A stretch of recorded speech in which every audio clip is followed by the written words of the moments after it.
Here we have the new 2024 Lincoln Corsair. This one comes in the Reserve 2 trim level in Infinite Black Metallic. And then we have Sandstone Premium Leather Interior. For the powertrain, we get a 2-liter turbocharged 4-cylinder engine that's made it to an 8-speed automatic transmission.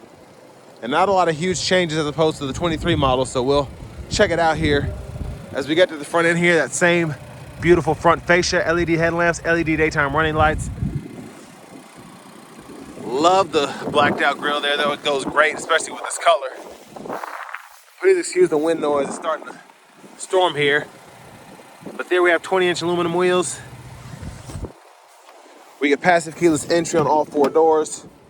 And then over here we have our power seat controls, power lumbar, 3 different memory seat settings. And then we have power windows, power folding mirrors with blind spot monitors, and we can fold those there. Power door lock controls here. Headlamp controls. Get a power tilt and telescoping steering wheel.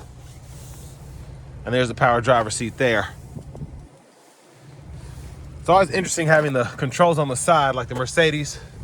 But anyways, I have the seat up front adjusted for someone of my size, being 6'3" with longer legs. Big shout out to Lincoln of Franklin for allowing me to review this Corsair today. I'll leave a link below in the description.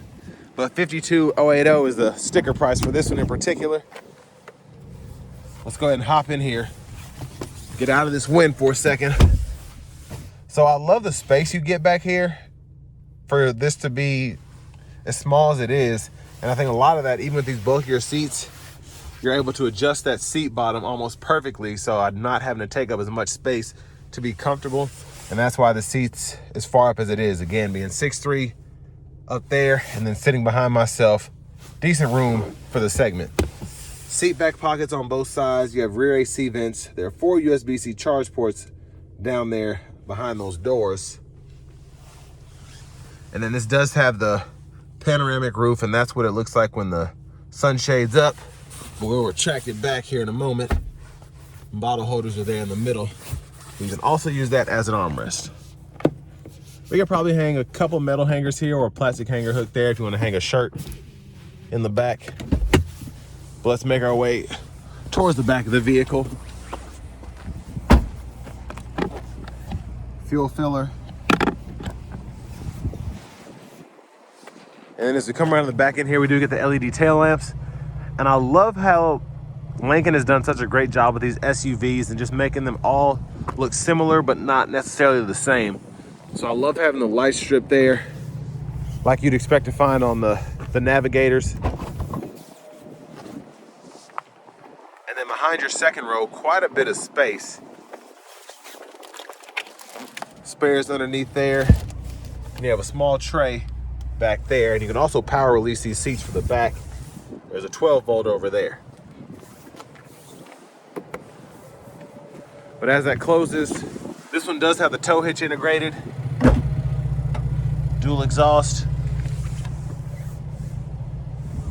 Well, let's come around to the rear passenger side and I'll just show you how that seat folds down. If you do want to do it manually from the front, just pull up there, and then when the seat's up far enough, that'll fold flat, and you can run longer objects from the back to the front.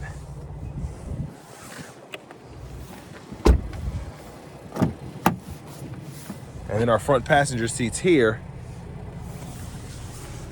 lockable glove compartment there. I like how that's kind of like carpeted almost. And then love having that wood grain trim. And then your seat controls are right there. But as we come back around to the front, where I hit that latch twice, all I have to do is pull up. There's that 2-liter turbocharged 4-cylinder. And the only thing I hate about the double tap hood release is I can never get it right. You almost have to slam this thing. Well, you really do have to slam this to get it shut all the way. But now that that's taken care of, let's go ahead and hop in here, get out of the cold.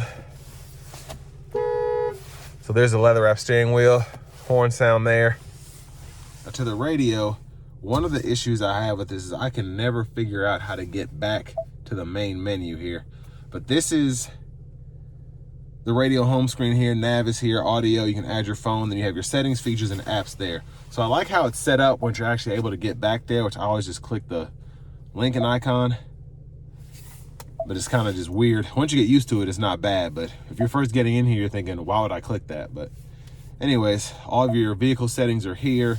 Sound settings, your general settings, you can come in here and change your language, temperature units, or your measurement units for miles and miles per gallon. If you want to change that to metric, you can. And I'll just go through everything for those who look at this video because they need to find something in the radio. Ambient lighting in here is pretty nice, and you can adjust that here. But the navigation screen built in, so pretty easy to use. You can just search your destination, so on and so forth.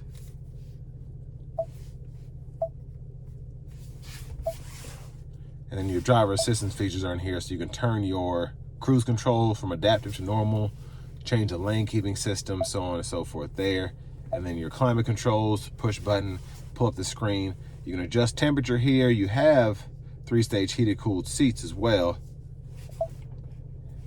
And then you can change fan direction within the actual screen. And the heated steering wheel toggles there, your auto mode is there. I'm just gonna cut that off.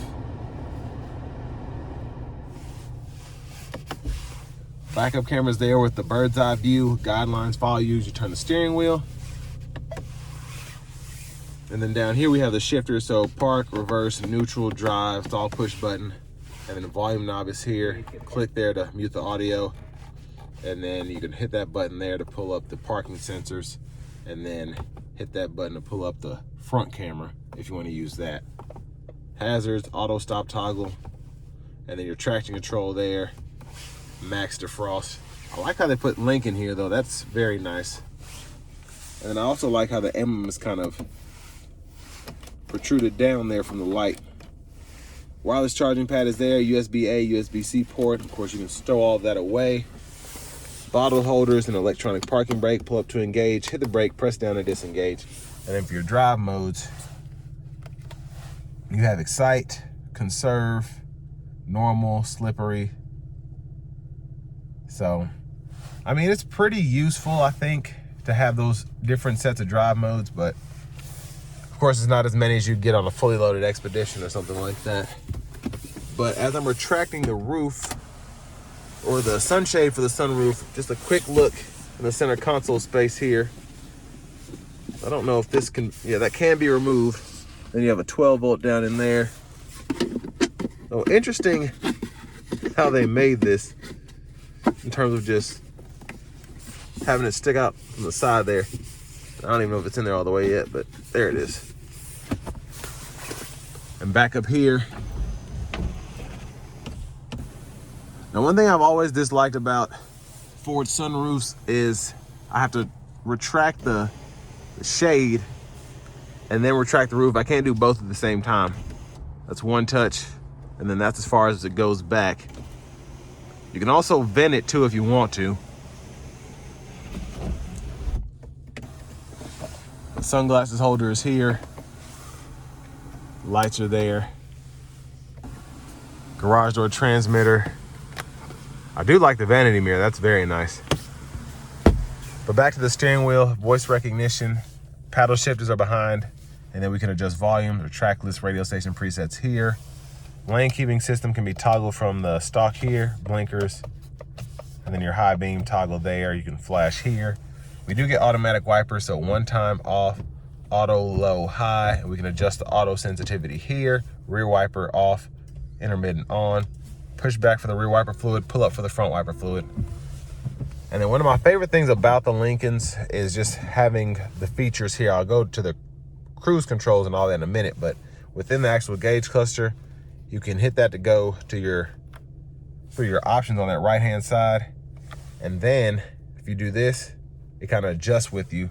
If you want to see the oil life or whatever, you can go through all of that. And as you go back and forth, your controls do the same. So pretty neat.